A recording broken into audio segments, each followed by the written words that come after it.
111-তে all out India. আমি তো ভুলেই গেছিলাম ইন্ডিয়া যে তাদের লাইব্রেরিতে খেলতে গেছে। লাইব্রেরির কথা বোঝেন নাই? 2023 সাল ওয়ানডে বিশ্বকাপ ফাইনাল অস্ট্রেলিয়ার সাথে ঠিক এই মাঠটাতেই তো ইন্ডিয়া খেলছিল, যেটা লাইব্রেরিতে পরিণত হয়ে গেছে। আজকে অনেকদিন পরে ক্রিকেট খেলা দেখতে বসছি, ভাবলাম কিছু 4-6-এর মাইর দেখবো। 188 না 189 রানের টার্গেট দিছে। ইন্ডিয়ার কাছে তো এটা কোনো ব্যাপারই না, তাই না? কিন্তু ইন্ডিয়া যখন ব্যাটিং শুরু করলো, মনে হইলো যে ইন্ডিয়ার পরিবর্তে বাংলাদেশ ব্যাট করতেছে। শুরুতেই দাপাদাপ উইকেট পড়ে গেল, ব্যাটাররা বল খুঁজে পাইতেছে না, ব্যাটে বল লাগাইতে পারতেছে না, যা তা অবস্থা।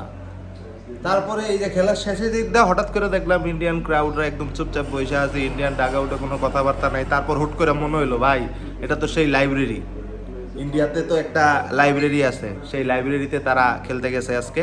আর লাইব্রেরিতে খেলতে গেলে তাদের মোটামুটি এই অবস্থায় হয়। অতীত অভিজ্ঞতা তাদের এটাই বলে। দেখেন এই যে শুধু সাউথ আফ্রিকান ক্রাউডরা আজকে সেলিব্রেট করছে, ইন্ডিয়ান সেলিব্রেটরা বরাবরের মতো লাইব্রেরির মতো নিশ্চুপ ভূমিকা পালন করছে আর কি। যতক্ষণ সাউথ আফ্রিকা ব্যাট করছে তারা একটু লাফাইছে, চিল্লাইছে, ইয়ে করছে। এই দেখেন গ্যালারি পুরোপুরি খালি, কতটুক দেখা যেতেছে জানি না, কিন্তু গ্যালারি খালি দেখা যেতেছে।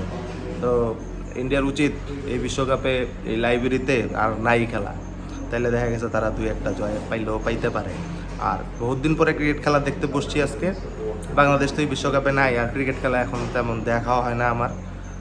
বাংলাদেশের অভাবটা আজকে ইন্ডিয়া পুরাই দিছে ব্যাটিংয়ের দিক দিয়ে আর কি।